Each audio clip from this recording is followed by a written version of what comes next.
जेबे अजणा हो जाती दुनियाटा जाकर लोक सेतेबेले स्वार्थपर समाजर भिड़ भितर दरदी मनीष को खोजुए अपरिचित शब।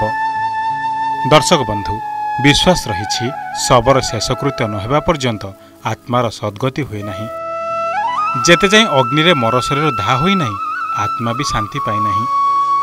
से भली भावे नयागढ़ मुख्य चिकित्सालय रे शेषकृत्य पड़ी रही अचिन्हा शबर आत्मा शांति पाई नथिला, जहाको अनुभव करी पहुंची गले एई देवदूत माने।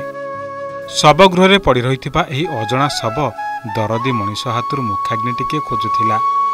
एमिति 3 दिन ऊर्ध्व समय धरी शवगृह रे पची सड़ी दुर्गंध करुथिला शव। केही भी पाख माडु नथिले।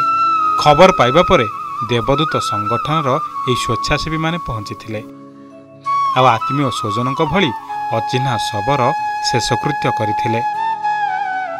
से लोकर तो किए भी जनाशुना व्यक्ति किए नथिले। से 10 पल्लारू रेफर होकर आसिक नया ट्रिटमेंट होते ब्रेन डेड एक्सीडेंट रे आउ मरीगला पुलिस नहीं 5 दिन आमर शवगृह संरक्षण रखा जाता। तार जेहेतु किए ना तो फिर आम हिंदू परंपरा अनुसार आम शवडा करवा ना। प्रशासन तो किसी दृष्टि देलानी। प्रशासन आमको फोन करके आमको डाकिले आम सेवा संस्था को। सी तो कौन सी गोटे नुह आम बहुत अनन सेवा माने सेवा कलुणी माने शव सत्कार कलुणी। प्रशासन आम सेवा संस्था को डाकिक देदेक आमको दौरान आम निजे नहीं सत्कार कर। नयागढ़ हस्पिटाल को जिते अजणा रोगी आम देखाशुना करुँ। सीना डॉक्टर सीना चिकित्सा करदे कि जो सेवा करवा ब्रश कराऊँ लुगापटा पिंधे दौचु। से लोकटी मरिया पूर्व आम 3 दिन काल सेवा करूँ। तो सेटा प्रशासन जानी तेणु मरीगला 4 दिन शवगृह रखला से आम कथा जाणिक आमको सबटी हस्तांतर आम हाथ में करते। गोटे हिंदू रीतिनीति अनुसार गोटे लोक पड़ी कहीं खाद्य भी खाती। तो ये गोटे डेड बॉडी पड़ी गोटे आम जदि हिंदू लोक होती कह हाथ बढ़ेबानी साहय हाथ बढ़ेबानी ताले करू कि से आम ना भी रखीचु आम सेवार अनुष्ठान ना रखीचु देवदूत।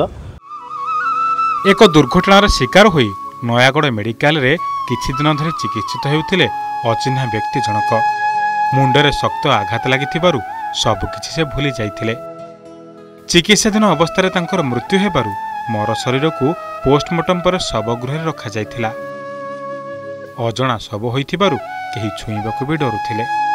शव पची छड़ी दुर्गंध हेबार सूचना पाई नयागढ़ अंचल ही देवदूत सेवा परिषदर युवगोष्ठी पहुंची देवदूत भली शव दाह करथिले। युवगोष्ठी निजे काठ संग्रह करने सह स्थानीय श्मशान रे दाह कार्य शेष होगा पर्यंत रही शेषकृत्य करथिले। युवगोष्ठी एभली समाजसेवामूलक प्रयास को देखि विभिन्न महलरू प्रशंसा करा जायछि। एभली देवदूत माने समाज पई निहाती दरकार।